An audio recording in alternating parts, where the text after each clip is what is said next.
ada 20 nasihatnya Imam Abu Hanifah terhadap putra beliau.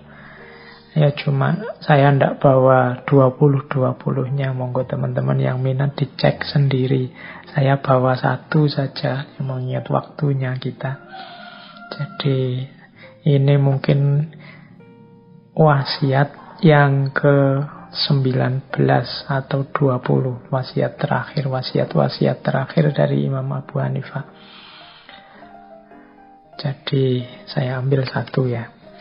Wasiat untuk putra beliau. Katanya Imam Abu Hanifah kepada Hamad, hendaklah engkau berpegang dan bersandar pada 5 hadis yang telah aku seleksi dari 500.000 hadis. Nah ini. Jadi Imam Abu Hanifah menasihati putra beliau dengan 5 hadis favorit beliau. Makanya ini yang saya cantumkan, tidak 19 yang lain, mungkin 19 yang lain. Silahkan teman-teman lihat sendiri. Insya Allah isinya baik-baik.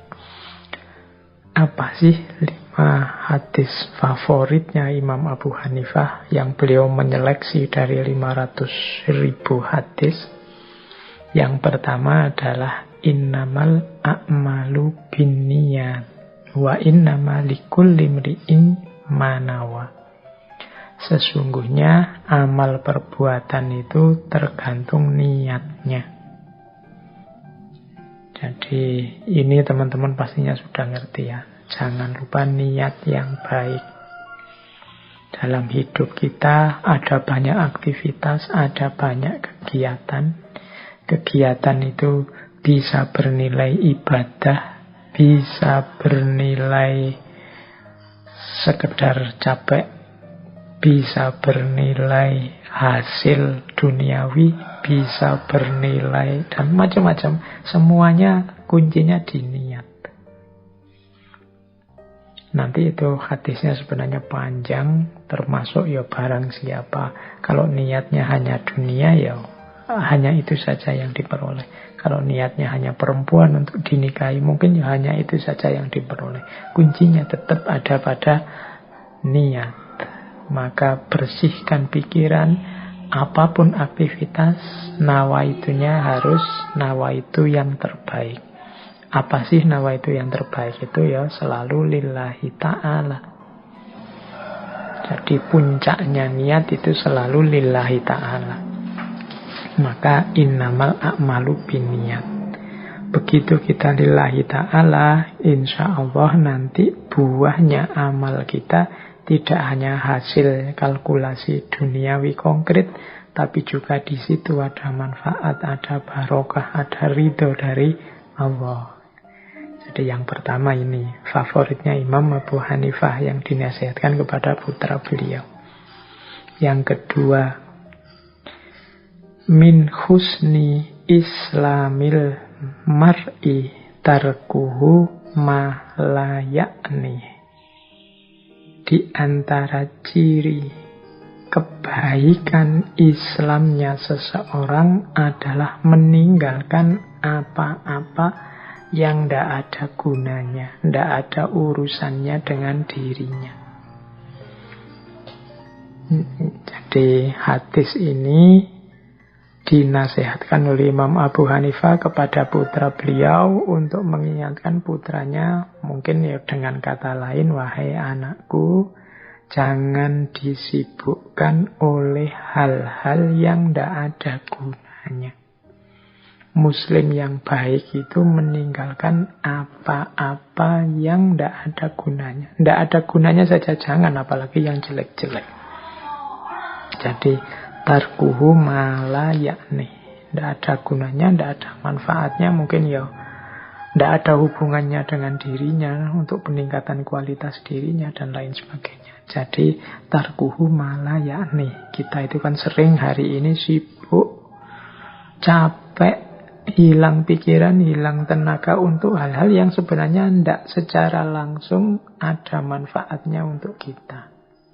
Tarkuhu mala yakni, capek mengembangkan konflik, capek mencari kesalahannya orang lain, capek sampai menunggu kejatuhan orang yang kamu benci dan lain sebagainya. Maka yuk ditinggal yang tidak ada gunanya. Ngapain hidup kita isi dengan yang manfaat-manfaat. Yang ketiga,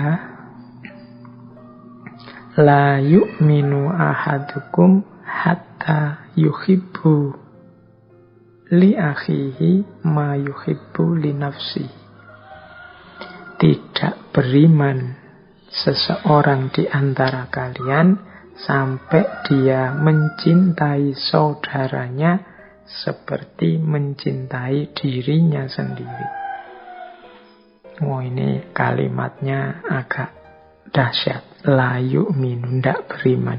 Jadi kalau kita tidak mencintai saudara kita seperti kita mencintai diri kita sendiri, iman kita dipertanyakan. Ya mudahnya penjelasannya seperti tadi. Kalau kita tidak mau disakiti, jangan menyakiti orang lain. Karena menyakiti orang lain menunjukkan kita tidak cinta pada orang lain. Kenapa kita tidak mau disakiti? Karena kita cinta pada diri kita.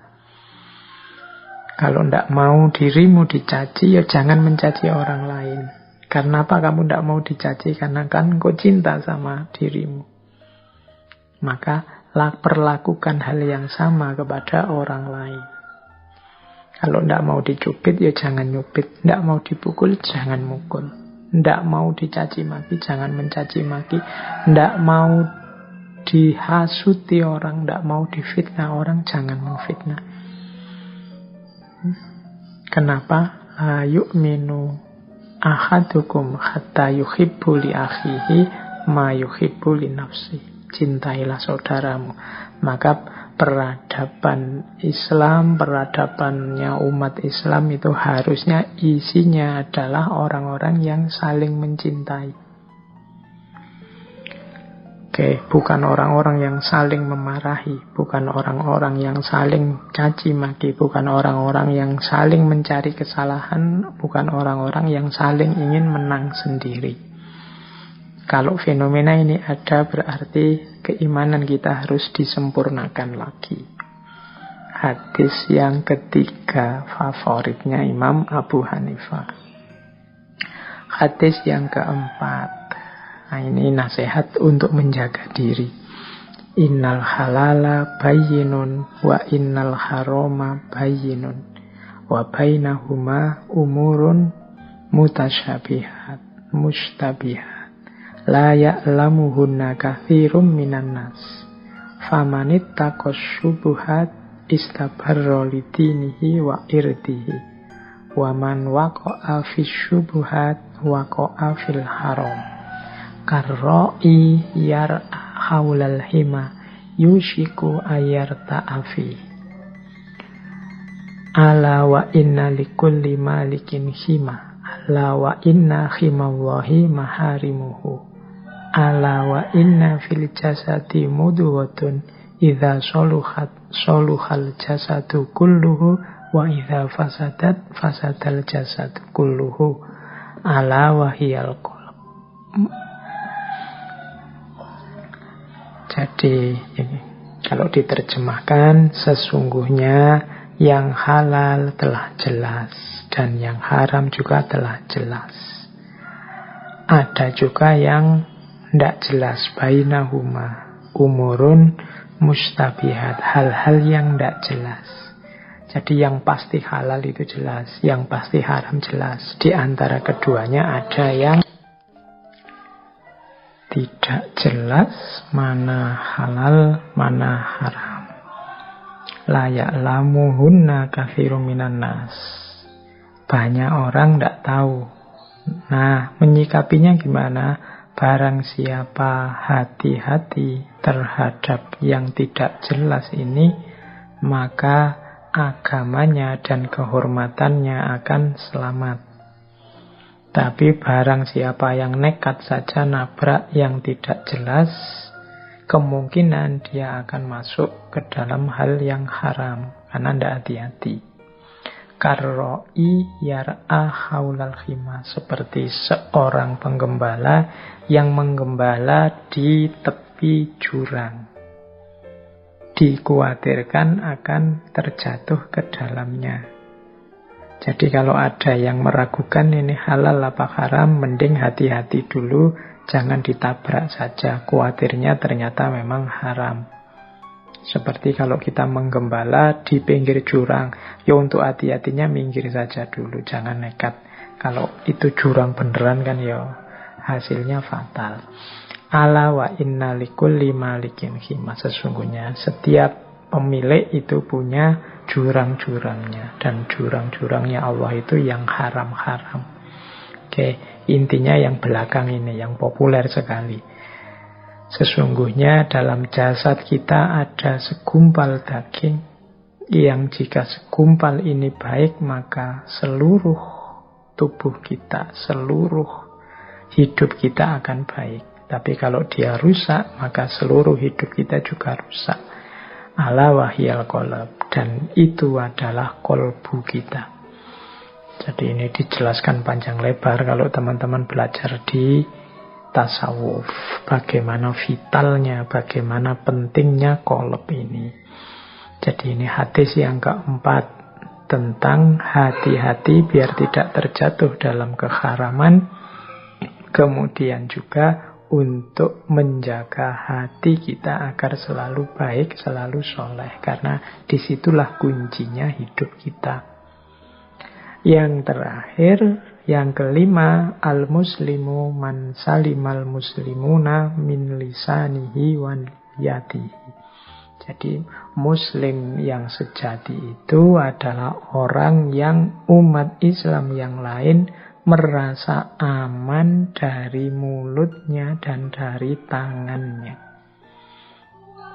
Jadi hadis ini memberikan parameter pada kita. Kalau teman-teman tanya, aku ini muslim yang baik apa enggak sih?